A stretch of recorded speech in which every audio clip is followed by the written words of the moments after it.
Headquarters, show me 10-8. We on it, man. Tonight I got a special guest, my man, Jason. Give him hell, heck. You know, what's going on? Man, doing good, man. We're gonna be talking about the fight against child predators, and also talking about the current state of law enforcement in America. You know, let me tell you guys a little bit more about Jason. Abilene finest, man. Great guy, great guy. I've been on Jason for a while now. It's going on about 10 years or so. Definitely 10 years. Yeah, 10 years or so. But let me tell you guys, Jason served in the United States Marine Corps, joined the Abilene Police Department in 2002. He worked in patrol, CID, and Special Operations Division. And 2010, he got promoted to sergeant and current supervises the cyber crimes and fraud units. He's a former mixed martial arts and multi fighter, and that's how we met training MMA in Abilene. And he's currently competing in a Strongman and Bodybuilding competition. You know, he created cyber crimes unit in July of 2016, which is a part of ICAC task force out of Dallas.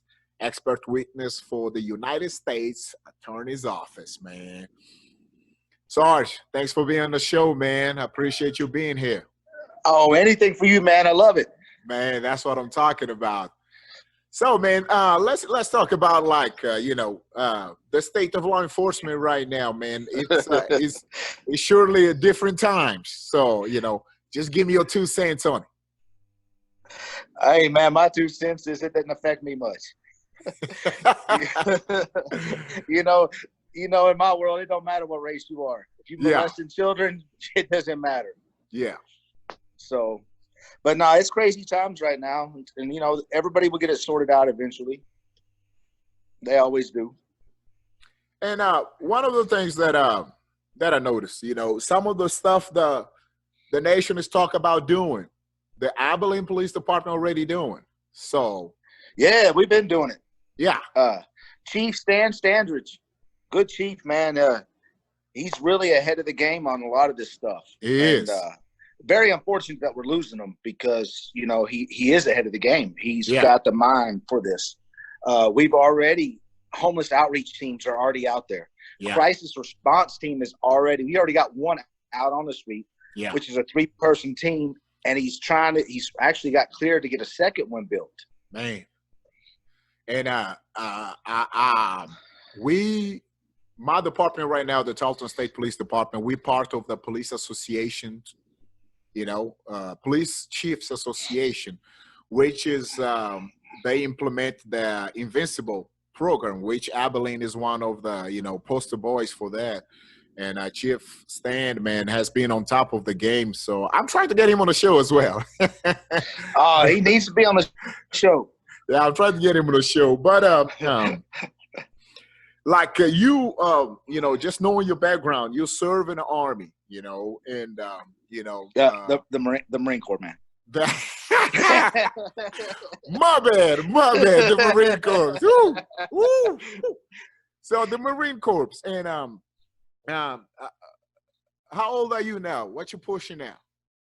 44. 44 years old. You still get in the gym and get it done every single day. So what's your motivation? Oh, man, I got to stay ahead of the young ones, man. We got to show them how it's done. So whenever you see these new officers who find really hard time training, what's your advice for them? Man, we actually have a good team, man. Everybody works out. And they all work out differently. They don't work out my way.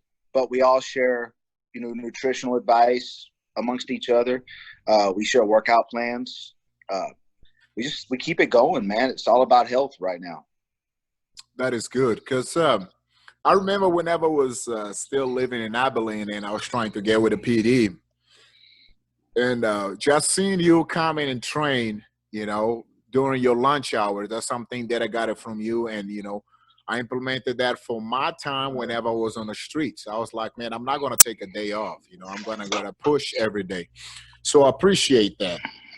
And now one of the things that I've been noticing, you guys are doing great. I mean, I see on TV on K-Tab, K-Texas, you know, is the fight against child predators, man. So why that? Why do you chose to do that? Because that's one of the things that a lot of people don't want to do, just because it's tough. You know, I used to work child crimes and I know what it takes. So why that for you? Man, let me tell you something. I got a granddaughter. And before her, man, these guys are out there. They're hunting these children who honestly do not make decisions for themselves. That they're you know, easy prey to these predators. And someone's got to step up and protect them, and that's us. Yeah. And like one of your posts on Instagram was how, you know, how much people appreciate how people have noticed your work. But, you know, you're not doing this for the fame. You're doing this because, you know, you love this. But, you know, for the people who don't know about these child crimes, can you just, you know, just like send an advice, just talk to us a little bit more about what intel, what parents can look after, you know, and just, you know, to alert their kids this is real. Yeah, it's definitely real. One thing I like to do when I do any type of media deal is make sure I get out here and tell people, take the smartphones away from your children. Without the smartphones, we are really going to cut down on these predators having access to your children. But they're out there on every platform. The little toddlers, little kids have the little iPads, and there's these little apps and stuff they play on. The predators are playing on them too.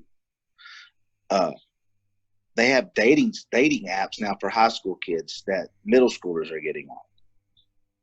And Discord is another one that's just popped up. It's been for gamers. It's been out there for a while, but we're seeing an increased traffic on there with child sex predators exchanging child porn.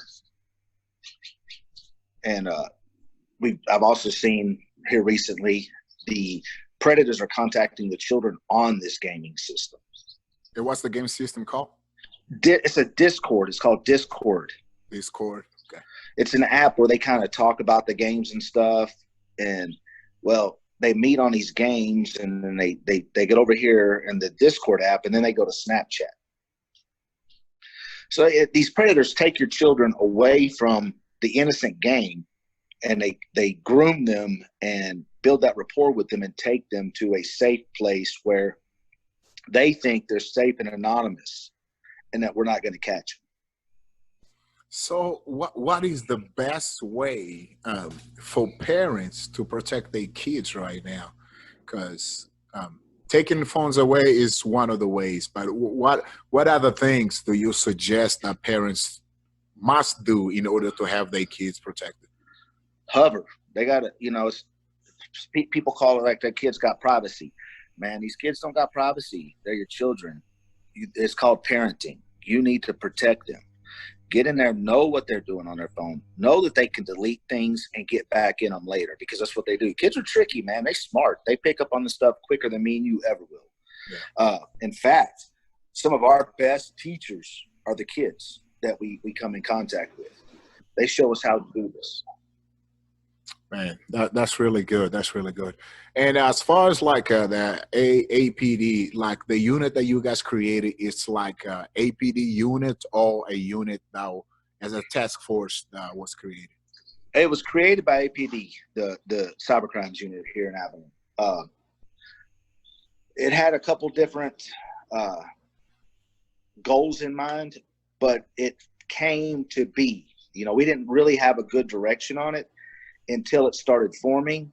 Yeah. And then we developed this direction, and this direction, it shot off like a rocket, especially when we got involved with the Internet Crimes Against Children Task Force out of Dallas. We became part of their task force, and now we work through them now. And once we started working with them, and a little over a year ago, we developed a really good and strong partnership with the DPS. Nice. Investigative Division. Man, ever since we started that, the last 2 years, it's just been blowing up. Yeah. That's really good because I've been noticed, man. You guys have been doing a really good job, and I commend you guys for that because it's serious. Like people don't realize that this is really happening in our neighborhoods, like every single day. Man, it's in every neighborhood, every city in America, and every profession. I mean, unfortunately, we saw some, cops out of Louisiana that were just horrible, did something horrible, with this.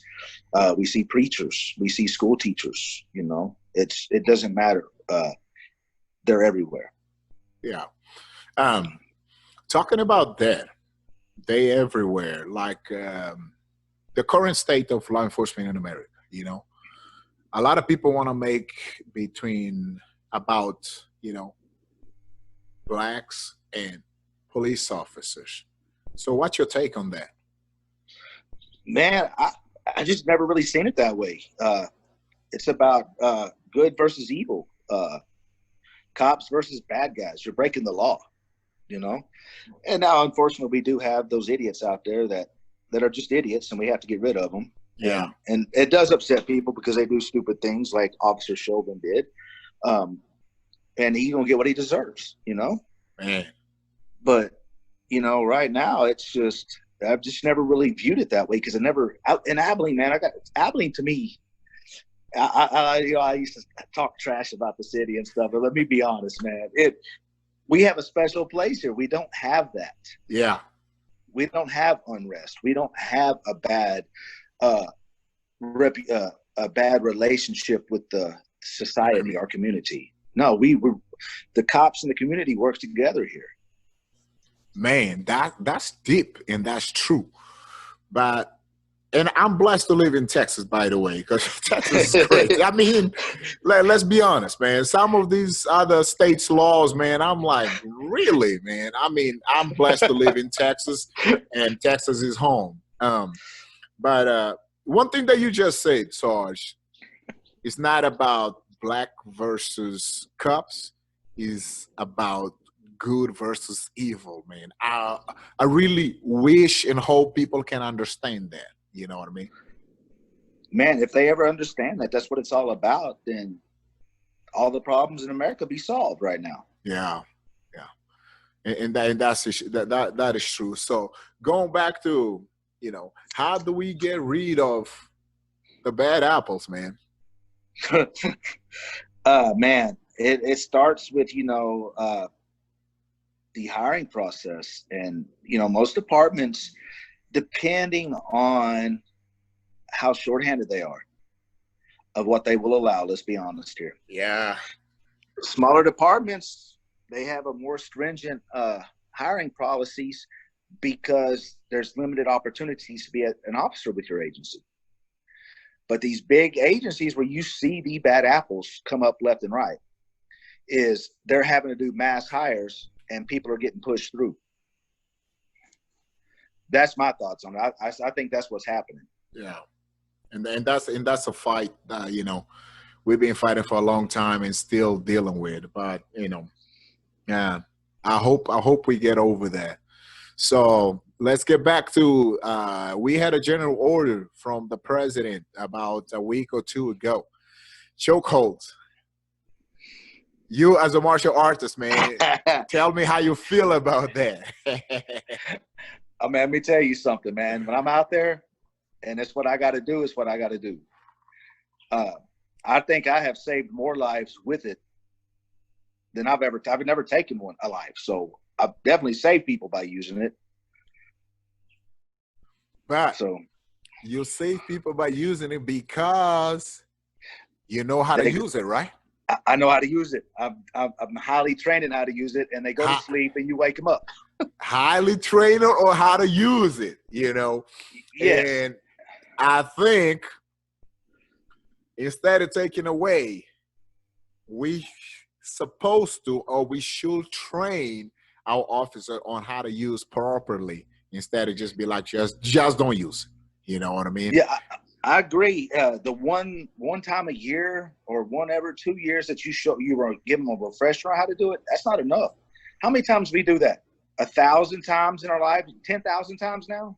Yeah. At least 1,000 times a year we did that move, How many times we've been in the gym and do that? Ain't nobody die in the gym. No, nobody. But you get these amped up people out there. They're fighting for their life. They throw it on and they hold it too long. Yeah, and that's lack of training, man. That's why It is. And man, now you're telling officer don't do it, and like some already limited, and this gonna be in their mind like crap. I can't even do that. So we just causing more limitation for them, which I don't agree. I think defensive tactics should be something that we should do it like weekly. I mean, 1 or 2 hours, because we go to the gym every single day. You go to the gym every day. I go to the gym every day. Why can't we spend 1 hour, as far as like departments and just doing that? They should be. It's going to say it's a good step before a firearm. That's the bottom line. It's a good step before a firearm. Okay. You take that away, and then what's left? Gone. Nothing. Nothing. So, Sarge, tell me your why, man. Your why in general. You in law enforcement. You've been in law enforcement for 13 plus years. Marines. What is your why? Because you just had a beautiful baby, grandbaby, and Haley pregnant again, right? Yeah. I got a grandson on the way, man. I got a grandson coming. Tell Haley and Will. Alex Williams. Yeah. Alex Williams. Yeah, Alex. That I said hi, man. They still in San Antonio. Yeah. For now, they're about to go to Germany, man. Oh man, he's fixing to. Because he's still in service. Air Force. Yeah. Air Force, yeah. Mm-hmm. So what is your why, man?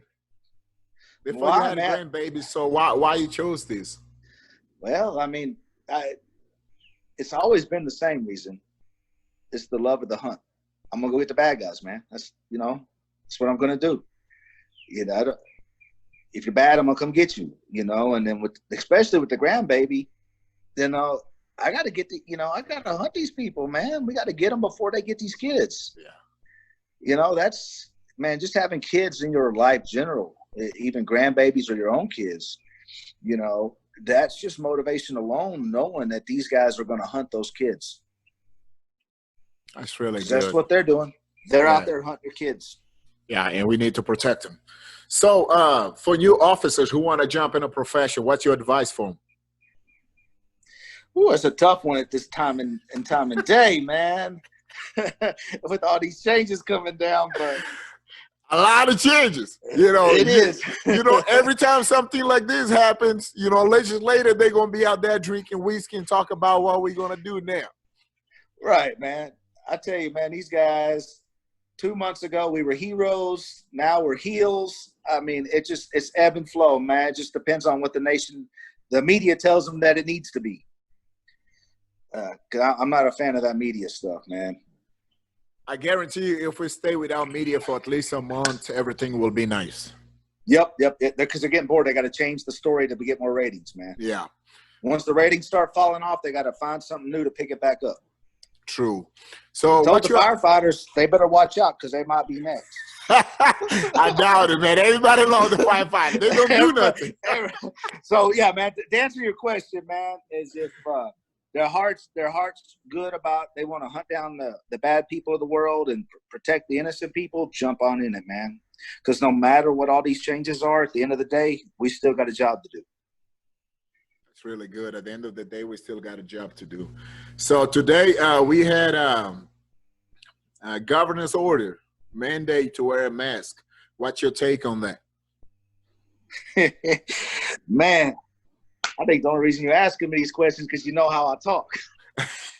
And you go ahead and talk the way you talk. You know what I mean? Yeah, I know. I'm not a man. You know what? He didn't have a problem with Dallas, Austin, or Houston demonstrating, rioting. He didn't have no problems with those people. Yeah, doing that. COVID didn't matter then. But you got the 4th of July coming up. And right before the Friday before the 4th of July, all of a sudden you got a problem with it? I don't know, man. Don't sound right to me. Yeah. And then he wants us to enforce this order. How you feel about enforcing this order? I don't know. Can we enforce it though? Is my thing. I don't know if we can. Yeah. The way it's being presented to us. Yeah. Can we enforce this order? I mean, that's the governor's order. I mean, we're supposed to enforce somehow. So how are we? We're supposed to enforce. We're supposed to enforce the law. We're supposed to enforce the law. That's true. I'm trying to find over here. I had to save. Oh yeah, there it is. So we're supposed to enforce the law. Can you see the? Yeah. I mean, this is interesting. You know, any person younger than 10 years old, any person with a medical condition or disability that prevents wearing a face covering, any person, the person consuming food, any person while is consuming food or drink, or is seated at a restaurant to eat and drink. Man, this is really interesting, man. Is it? I mean, interesting is a good word for it. I mean, that's the best way I can say it, right? Interesting. It is interesting because, I mean, what gives us the right to do this? Yeah. Just because he says he has an order. I mean, think about, wasn't long ago he had another order in place. It didn't go well for the people in Dallas that arrested the hairdresser, did it? Huh? Tell me about that. Remember the lieutenant governor got on there. Yeah, you know, he didn't appreciate what the cops, you know, enforcing the judge putting her in jail. Yeah. I mean, so what kind of message are you delivering when you criticize the justice system for enforcing your orders? Good point. Really good point. Because we'll do what we got to do, but come on. Because I tell people, you know, as peace officers, you know, working for the government or whatever, we also are frustrated with the judicial system in America because, you know, you have these orders and you want us to go out there and enforce them. And then you turn around and praise the person who actually did not follow the order that you enforced. By you praise them, but you don't praise the guys that you told them to enforce the order. You're the one that said we had to go do this. Yes. So they go out and do it. And then they get criticized by your office. Yes. Yes. So oh man, this is tough. I really don't. It is. I really don't, you know, I'm not a fan of that, to be honest. You know, I'm not a fan of, you know, going around and give people tickets. Well, if you want to wear your mask, man, go ahead and wear your mask. I'm okay. I wear a mask whenever I go in public, you know, whenever I'm close to a lot of people. Yeah, that's what I'm doing. You know, if you want to do it, is okay. But, you know, give anybody tickets for that or write a citation, man, I don't see myself doing. And I know a lot of cops are not really happy with this. No, I think the police departments across the state saw what happened before, and I think we all kind of, okay, but you're not going to back us up if we enforce your order. Yeah. I had a very interesting, somebody did, you know, had a very interesting post on Instagram that I found very unusual whenever it comes to situations like this. And I'm going to try to, you know, stay PG-13. You know, so this audience, this is not coming from me. I'm not saying this, I'm reading, you know, word by word. The person say, is an officer, by the way. It say, Governor Abbott, you can go fuck yourself. Excuse my language. Sincerely, a former constituent and voter for you. I will not comply nor enforce your unconstitutional abuse of power. F you. You say F-U-C-K, you. Dang, man. Yeah. That was That's like an active officer. His words that he posted. So, Wow. what's your take on that? Man, I'm all about speaking your mind. But, I mean, come on, if you're an active officer, just like I'm sitting there saying, I may not agree with what he's saying. And I've seen how it backfired in Dallas. But I'm not going to sit there and trash the governor on social media. I'm just going to state the facts as I see them. Yeah.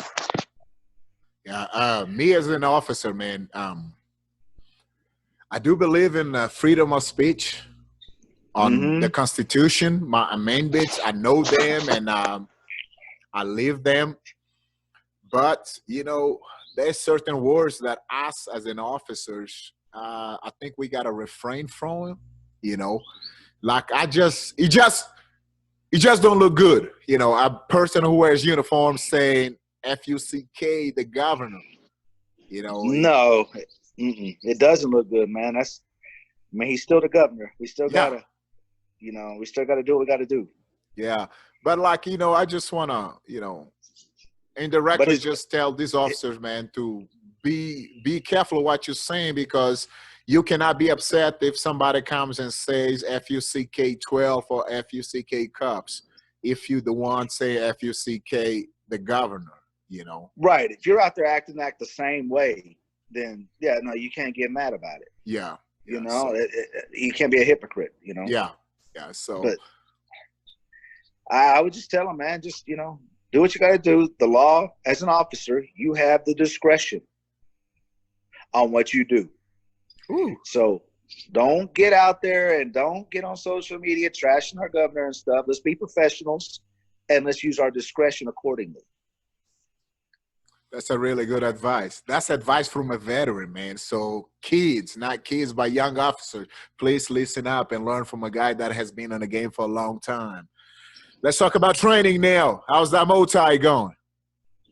Man, it goes every now and then. I just started training a new client.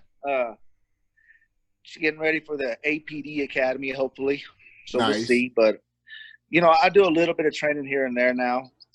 But really, man, I had to set it down and give my old self some rest and focus on putting that weight on. Yeah. Getting bigger. When are you jumping back on the stage again? Man, I've been 1 month off of my prep. I've been on prep for 6 months, bro. Oh, really? 6 months. Yes, man, but this COVID keeps canceling my shows. Yeah. So, man, looks like, though, I talked to my coach. I think we're going to jump back on stage in the fall, late fall. Okay. That'll be good, man. That'll be good. I'm currently just, I moved from Odessa to Stephenville now. I did not know that, but I kind of started putting 2 and 2 together, man. Yeah, I'm down here now, so I left the West Texas, so I'm close to the greener pastures, Yeah, you close to. It gets a little bit greener that way. Yeah, so we happy to be here, and I'm currently working on my gym, so. As soon as I get that down, man. Yeah, I'm going to start another one. I sold the one over there, so now, I'm fixing. COVID hit, and everything just went to crap, and so we got to slowly. But, things are getting back to normal. Right, Somehow. Yeah. Somehow.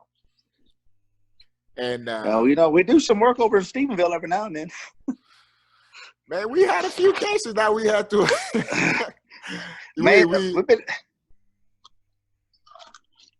We just had a case about maybe a month ago, involving that thing. So we got taken care of it, but I know it's more out there, and we appreciate you guys stay on top of that because we need more. We need more. Oh yeah, yeah. They're everywhere, man. You just don't know until they pop up. Yeah, sir. That's right. Yo, Sarge, man, I appreciate your time. Is there anything else that you want to share with us, man? No, man, just tell the cops out there, keep their heads up, man. This is just for those of us that's been around almost 20 years, it's just another phase in the game, man. That's all it is. We've seen this before, and it is generally around election time that we see this kind of chaos. So it'll come and go. We'll have police reform. We do almost every election year, and we get through it. That's a really good message. That's a really good message. I hope y'all heard that coming from a veteran, so you know it's true. Sarge, appreciate your time, man. Anytime, brother. Tell Chandra I said hi, man. Tell the family I say what's up, man. It was good talking I to will. you. Hey, you do the same, brother. Take care, man. All right, man. Have a good one. Hey, you too, brother. See you.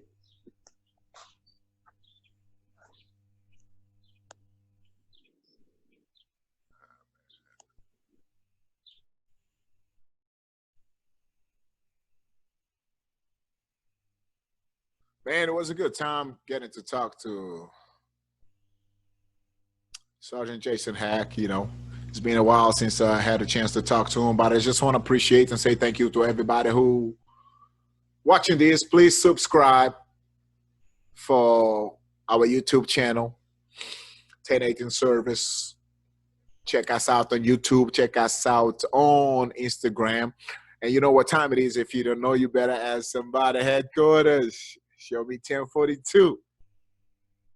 Holla.